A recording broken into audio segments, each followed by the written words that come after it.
অনেকদিন পর আবারও আম্মুর বাসাতে চলে আসলাম। তো আসসালামু আলাইকুম সবাইকে, সবাই কেমন আছেন?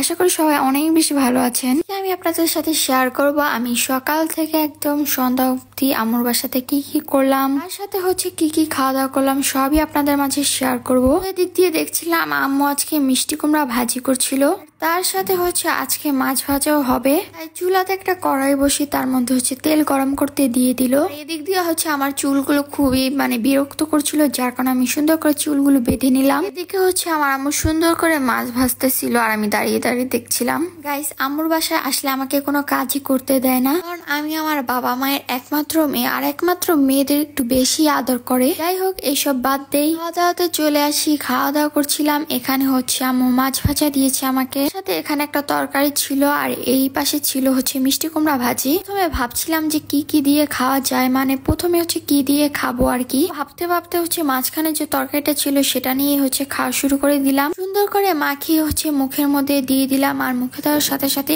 অনেক বেশি মজা লাগছিল, কারণ আমার আম্মুর হাতে সব জিনিস সব রান্নায় অনেক বেশি মজার। আজকে কতদিন পর তৃপ্তি করে খাচ্ছি সেটা আমি নিজেও জানি না। তারপর নিলাম হচ্ছে মিষ্টি কুমড়া ভাজি, আর এই ভাজিটাও কিন্তু অনেক বেশি মজার ছিল। মিষ্টি কুমড়ার ভাজি কার কার পছন্দ সবাই কমেন্টে জানিয়ে যাবেন, আমার তো খুবই পছন্দ। তো সুন্দর করে মাখিয়ে নিলাম, আর কি লোভনীয় লাগছে দেখতে, তাই না? তারপর হচ্ছে মাছ দিয়ে খেলাম। মাছ ভাজা তো আমার অনেক বেশি পছন্দ, আমাদের বাসায় যখনই আসি আম্মু আমাকে সবসময় মাছ ভেজে দেয়। যাই হোক, এরপর হচ্ছে একটু বেলকুনিতে গেলাম। আসলে বেলকুনিতে কালকে হচ্ছে গিয়ে দেখি যে 2টা ফুল ফুটেছিল। কালকে যে ফুলগুলো ফুটেছিল আজকেও দেখলাম সেগুলো হচ্ছে ফোটানোই আছে। ওখান থেকে একটা ফুল ছিঁড়ে ফেলছি, কারণ গাছে থাকলে এই ফুলগুলো গাছে থাকতে থাকতে নষ্ট হয়ে যাবে। আমি আসলে এই ফুলটা কানে দিতে চেয়েছিলাম, কিন্তু কোনো মতেই হচ্ছে আমার কানে থাকছিল না। এই ফুলটা হচ্ছে হাইব্রিড, যার কারণে এই ফুলটা অনেক বেশি বড় ছিল। যাই হোক, এরপর দেখলাম যে একটা খিরাই আছে, ভাবলাম এই খিরাইটা হচ্ছে একটু অন্যরকম করে খাওয়া যাক। বাসাতে কিন্তু চানাচুরও ছিল, তাই ভাবলাম যে চানাচুর মাখা করি। সাথে সাথে হচ্ছে খিরাইটা কেটে ফেলছি, আর সাথে হচ্ছে